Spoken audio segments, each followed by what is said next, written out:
If you're anything like me, you spend hours and hours on your phone every day. When you're cooking, you're following a recipe and boom, you're on your phone scrolling on Instagram. There's a commercial on the TV and swoosh, there you are, Googling why Camila Cabello and Shawn Mendes broke up. And before you know it, you don't know how to respond to them. Oh, holy I spent 7 hours and 39 minutes on my phone today. Isn't that just crazy? Oh my god. During 2020, I downloaded TikTok and it quickly went downhill after that. I could easily spend 5 hours every day mindlessly scrolling my phone, Ouch. Totally unable to put it away. Until I decided to remove it from my phone. Which worked for about 2 days, and then I kinda downloaded it again and got even more addicted. Until I decided to get rid of it for good. And then I decided to get it back again. Spending less time on your phone is a challenge which we might not win every time. Actually, there are several reasons to why phones are so highly addictive. The use of phones is often reinforced with positive stimuli such as social media likes or video game rewards, which can release dopamine in the brain and lead to feelings of pleasure and satisfaction, which increases your desire to use your phone. Phones are also designed to be highly engaging and can be addictive due to their constant notifications, colorful displays, and other features. The use of phones can provide a sense of escapism and can be used as a coping mechanism to avoid negative emotions or situations. So how can we actually escape this hamster wheel of likes, notifications, and endless screen time? Well, you could just dump your phone completely like all the hardcore minimalists out there, or you could revert back to a dumb phone, or use the light phone that is made to be as boring as possible but still be useful. Or you could actually delete the apps that are taking up too much time. But I guess that most people, just like me, want to walk the golden middle road. Which means that we want to gain access to all of the wonderful possibilities of a smartphone, but don't want to get sucked into the big dark depths of the phone. So where do we even start in this journey of reducing screen time? Well, first we need to figure out what the problem areas are. So what I have realized is that even though I have finally removed TikTok from my phone, I still get stuck on a lot of other social media apps, especially short form content. Something that can help you figure out where all of your time goes is to go to the digital well-being on your Android phone or screen time on your iPhone. There you will see a summary of how much time you spend on different apps. And from there, you have to decide on what activities do you like that should stay and what activities are unnecessary that you should remove entirely or reduce.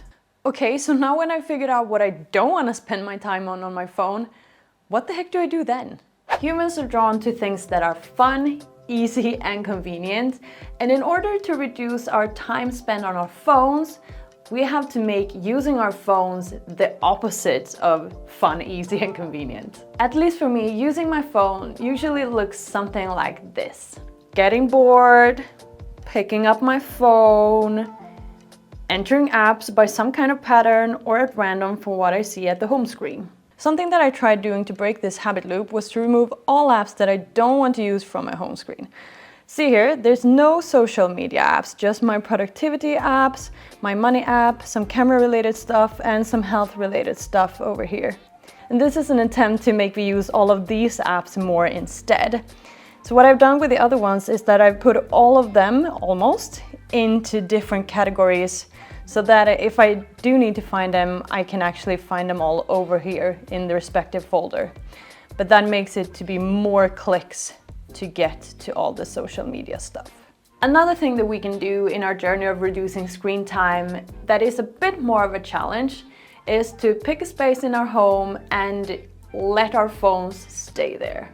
In our apartment, we have a few of these spread out, so that way my phone can charge and I know where it is, but I don't have to keep it in my pocket all the time. Actually, research has shown that having your phone in your pocket all the time as a guy will reduce the quality of your sperms. So if you're a guy and are trying for a kid, keep your phone away from your nether regions. You know what else sucks? Scrolling Instagram in black and white.